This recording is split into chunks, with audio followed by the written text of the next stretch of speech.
Dobre, prestrihajte si to, že? Dobre, tak poď ešte raz. No, dobre, tak už môžeme, už sa sústredím.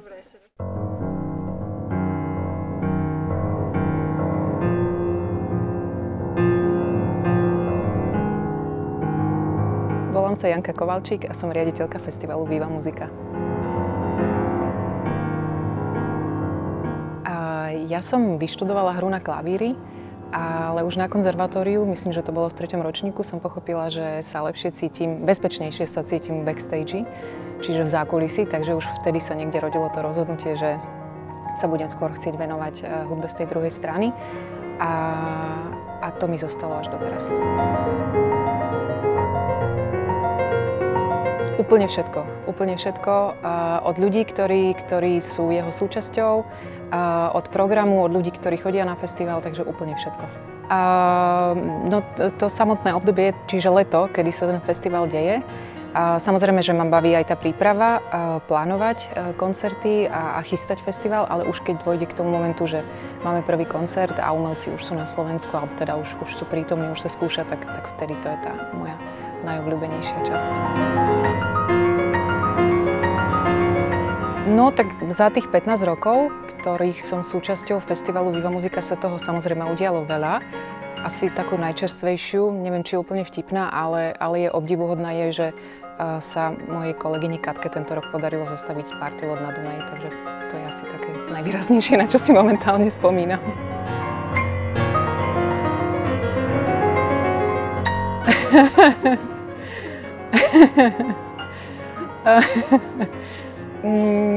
No, samozrejme, že mám rada veci v poriadku a zarovnané a asymetriu, ale posledné roky sa úspešne učím hľadať krásu aj v asymetrických veciach a ornamentoch, takže myslím si, že je to so mnou z roka na rok lepšie a lepšie a tých zarovnaných vecí môže byť menej a menej.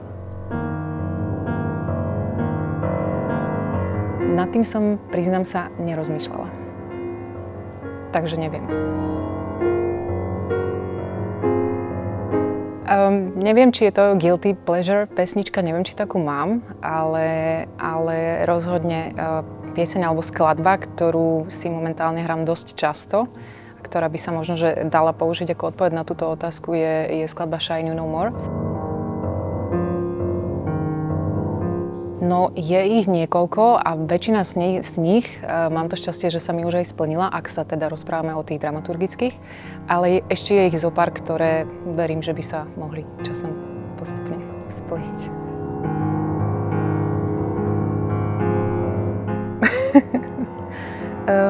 Outlook. Faktúry.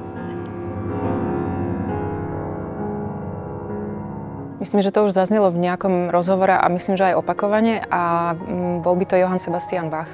Asi viac vecí, ale to som si nechala na to stretnutie, ak by sa udialo. Nie, to si nechám pre seba a dozviete sa to, keď začneme zverejňovať program. Máme ťa radi. A ja vás. Dobre.